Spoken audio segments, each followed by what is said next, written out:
love you. Lord God Almighty, I just thank you. You make my life so beautiful. You gladdens my heart. You rejoice my heart. Anytime I look back and I discover there is a God, that's my Father, I just want to keep falling in love over and over. And that is why every day you are my sweetheart. You are the sugar in my coffee. You are the cockroach in my cupboard. You are the everything I can ever desire. You gladdens my day. You are the lily of the valley. You are the lion of the tribe of Judah. You are not just a lion. You are the lion of the tribe of Judah. Other lions doesn't have a tribe, but you belong to a tribe. You belong to a culture. You belong to a tradition. You reign in the heart. You reign in the heavens. You belong to the United Kingdom that is greater than the kingdom of the earth. We celebrate you today. No wonder they call you Almighty God. Hey.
Some people fast. Now hear me, I was telling them yesterday, it is not about fasting.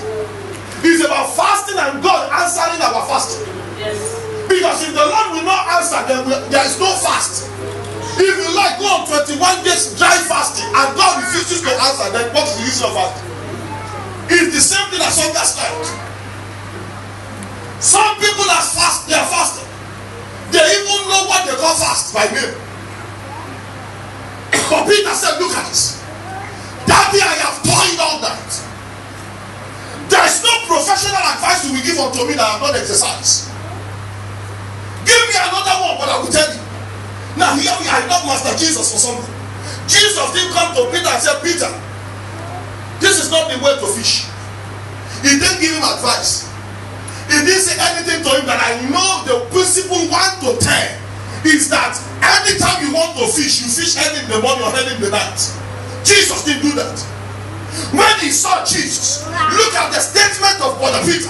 He said, I have toiled, or we have toiled all night. We could be toiling. But he said something which I love, which I want us to do this one. He said, nonetheless, sir, can you go to verse 3 or verse 4? Verse 3. Alright. And he entered into one of the ships, which was Simon's. He entered into one of the ships, which belongs to Simon's, and prayed. And he prayed him that he would just have a little from the land. And he sat down. And he sat down. And taught the people. And he taught the people out of the ship. Now, when Verse he 4. had left speaking, When he had left he speaking, said unto Simon, he said unto Simon, launch out into the deep, and let down your nets if you go to for the a book of draught. Matthew, or you go to the book of, should we do a little bit of example here, or analogy? When do you think Peter and the others started fishing? Please just rough. No, that night. When do you think they started? Sir? 8 p.m. 12 a.m. middle of the night. Please, rough idea, rough. That for Peter, before Peter said, we have toiled all night, all day, man. 6 shift pattern, 7:30 to 7:30. May God forgive for the penny. There's nothing. Okay, how many people know that you want to start a shift in the night? You start 7, right? And you finish 7:30 a.m. Or you start 7 to 7, or 8 to 8, or 8:45 to 8 a.m. How many hours is that? 12 hours for someone to now show up when you are about to go home. Please, I want us to be sincere. Please, I want us to be sincere this morning, because I want you to see the difference between toiling and His word. When His word comes, destiny turns around. So, which one will you rather rely on? When you are about to sign out, ma, 8 a.m. I said, this is my time sheet. Please, can you put signature? As someone up here, I said to you, everything that you have done since last night is rubbish. You are starting all over. How will you feel? When one eye is about to close, and you're not even sure you're going to drive. Please, how will you feel? There is, no matter how spiritual you may be, there will be an only anger on the inside of you. Please, I'm not communicating. There's no holy anger. But there will be an only anger that if I blow your face. Is that not so? But Peter didn't do that. He knows that any moment for him to leave that place, he will still continue in that toilet. And this man doesn't want to continue toilet. This is what he had to say. Jesus said, do you have any meat at all for me? He said, we do not have anything. I'm even quitting and I'm going home. Hear me. Jesus said, will you listen to me for a moment? He said, what do you have to say? He said, can you let out your net into the deep? The question is this. That same sea, what happened to him that Peter refused to catch anything? Same sea. Time will fail me to expatiate some certain things to you today. There's no land on the surface of the earth that is not profitable. There's no place you find yourself today that you cannot access the best of the land. There's no place on the surface of the earth that is not profitable. There's no problem. But listen to me, we need to pray that God will open our eyes of understanding to see what works here so that you can move in there. Abraham said to his cousin, the land is between you and me. Choose any part. He said, if you go to left, I will go to right. If you go to right, I will go to left. Choose. The scripture says his cousin Lot lifted up his hands and he saw a well-watered garden. He thought that was where he's going to be functioning. But he has forgotten that a word from God can command another water. He has forgotten that a word from God can create another oasis.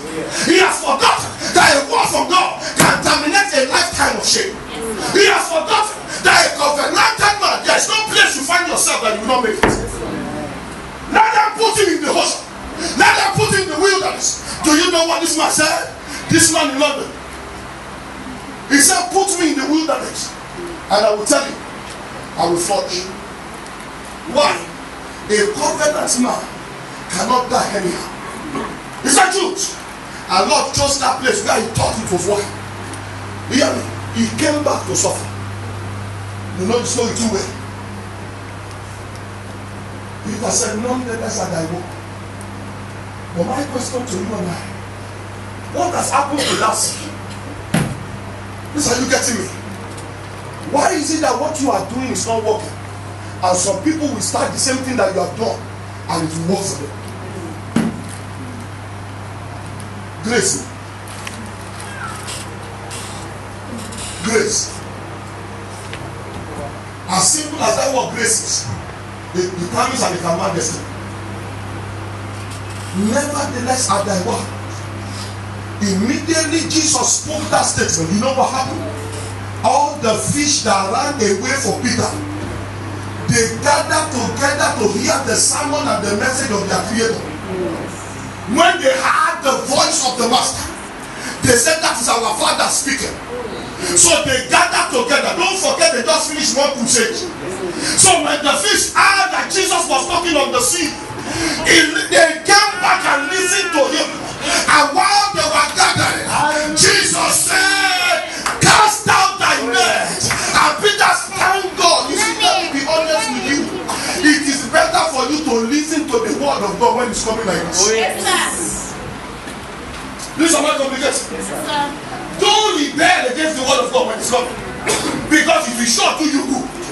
And when they gather, Peter just mistakenly let down the net. Because he said, nonetheless, at thy word. What happens? Please, children, come in quietly. And when they had done this, they enclosed a great multitude of fishes, and their nets break. Let me tell you something this morning. From today, miracles you have never encountered before. From today, miracles you have never experienced before in your workplace, in your academics, in your school, in your career, even while you are walking on the road and on the streets, miracles that you have never experienced before. I serve a living God, and I speak the word of life to you, that from henceforth you will begin to experience such miracles, signs and wonders in the name of Jesus. And they enclose a great drought.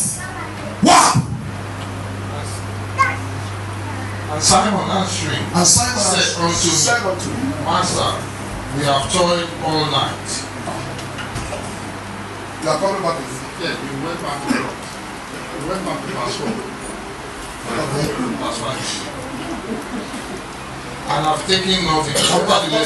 Nevertheless, at thy word, I will let down the net. And when they had done this, they enclosed a great multitude of fishes.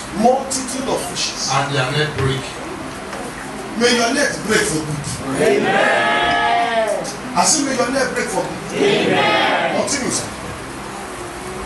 I just want to show you something. And they beckoned unto their partners, which were in the other ship. God bless you. Are you there? What did they say? You two, you are not sure. God bless you. What did they do, sir? That they should come and help them. And they came. Do you understand that? The miracle God will give you will command crowd to help you. Oh my goodness, some people are like, thank God, because you said you are not yet sure.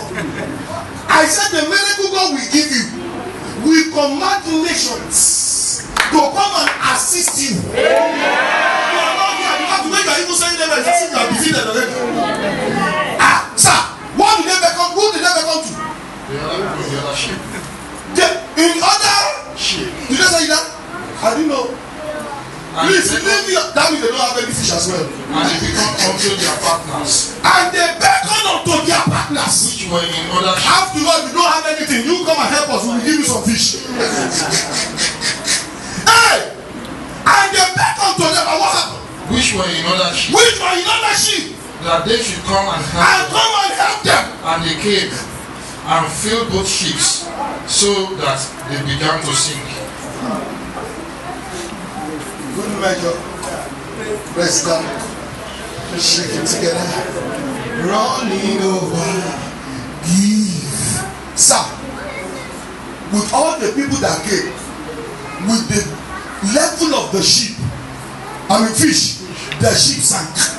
Proverbs 24 verse 10. Alright. If thou faint in the day of adversity, your strength is not. Thy strength. That one is Agaras. Watch this. They caught too many fishes. Nations started coming to help them, to assist them. And as they come, because the fish were so many, their sheep started sinking. So what kind of miracle is that?